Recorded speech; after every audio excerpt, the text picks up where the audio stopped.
Welcome in for a special edition of Hawk Talk. Brian, Shawn, and Tom Miller of the Grand Forks Herald here with you from the Fritz Pollard Athletic Center. And Tom, spring ball always an interesting time. You have some changes, new players stepping into different roles, new coaches stepping into different roles.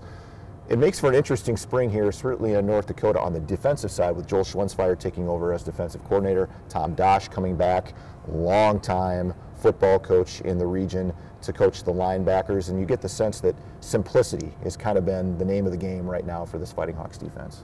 Yeah, it kind of, Joel Schwensfire's, some of his first messages about the way he's going to run things reminds me a little bit of offensive coordinator Danny Freund, in the sense that when Danny Freund took over, play calling duties, a lot of his message was that he wanted to simplify things to allow guys to play faster, play more confident. Those are some of the same conversations that Joel Schwensfire has had about what he would like to make his imprint on this defense is to maybe simplify things to allow guys to play faster. And yes, some losses on the defensive line, linebacker.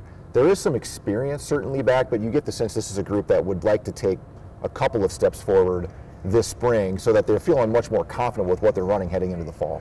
Yeah, and you look at, I think what they would like to do is imitate what they did on the offensive side, addressing that offensive line, and now do it this spring here to the defensive side, because that's really where we're seeing the new bodies here in spring ball. You kind of have a couple rounds of the transfer portal. Maybe you're going to see some transfers before spring ball and you're going to see some after spring ball. And right now we're seeing the ones that UND brought in, early, and they're at the defensive line, and so it's going to be interesting to see, how fast those guys can get to develop the confidence of the coaching staff to allow those guys to see some reps here. Yeah, Griffin and Saltonstall, two big pieces coming in from FBS program, should bolster that defensive line certainly. Offensively, probably the strength, right? I mean, this is a team that brings back almost everybody on the offensive line, a lot of weapons on offense, an experienced quarterback. There, it's probably just trying to figure out how all the puzzle pieces are going to work and trying to make sure all the young guys are getting enough reps so that there are bodies behind the guys that they're going to be counting on early. Yeah, there's very few questions on offense right now as we move through spring ball, which is kind of a change from the past few years here. And then, on the offensive side, the new piece that we're seeing is South Dakota's Wesley Elidor,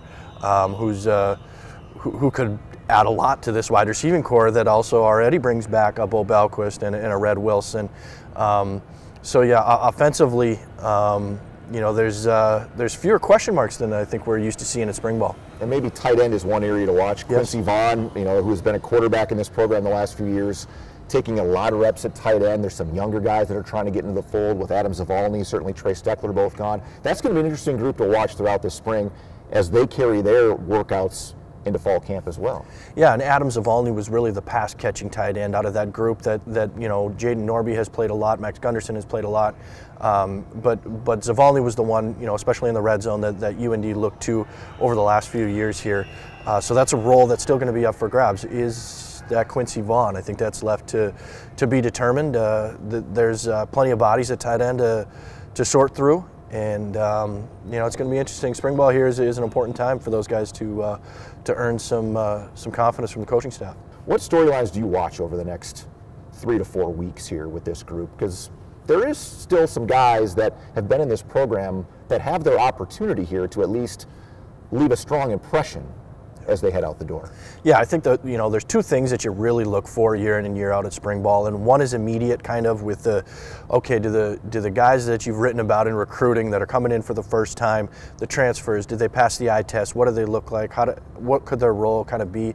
And then the second thing is you kind of start looking for who are some of those redshirt freshmen who are maybe for the first time kind of transforming their body. Maybe they're losing weight, maybe they're adding weight. Are they going from 210 to 230, and now you're starting to see how they could fit into the mix and be legitimate candidates for playing time. So those are kind of the two different areas that you look at is who are some of these young guys now that might be ready to break out. And you also have to grow your, we talk about the transfer portal a lot, but you're also at this level going to be growing your program from within, and that's kind of going to have to be your heart and soul. And so kind of identifying some of those guys early is what's really interesting about spring ball. And one thing that we haven't really addressed a lot when you get into spring ball, you're always looking at some of the new guys. It's some of the guys that chose to return and use the COVID year. C.J. Siegel, Donnie Ventrelli, Caden Koppinen. Those are three big pieces in areas where you don't have to replace somebody who's played a lot of football. Yeah, it's a weird era right now with the free COVID year that gets added to guys' slate. Sometimes you lose track of who is a senior, who has that additional bonus year, and some of those guys are kind of icing on the cake when you determine that, oh, you know, CJ Siegel's going to come back. Boy, that really solidifies a position that had concern about who was going to play opposite of him a year ago. Having him come back, you know, now you're looking at, you know, you're still making some decisions opposite CJ, but you get him on the other side. So. Yeah, there's some nice veterans, you know, coming back here this year. And unrelated to that is the recruiting, even for this year, is not done this spring. I mean, Tyler Hoosman was a running back that came in the summer last year, provided a huge boost. North Dakota still has a few scholarships here that they can utilize for impact guys, because there's still a lot of time to go before the portal window closes. Yeah, absolutely. You know, like I said, you have two different portal windows. You have that pre-spring ball and post-spring ball, because during spring ball, all across the country, UND included, you get another sense of a depth chart. Where do I sit? Have I risen? Have I fallen?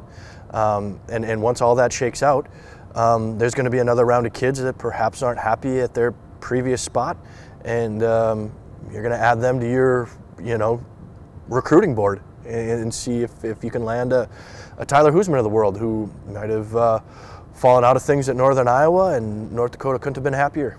Yeah. All right, Tom, appreciate the time, and we'll see you down the road. Absolutely.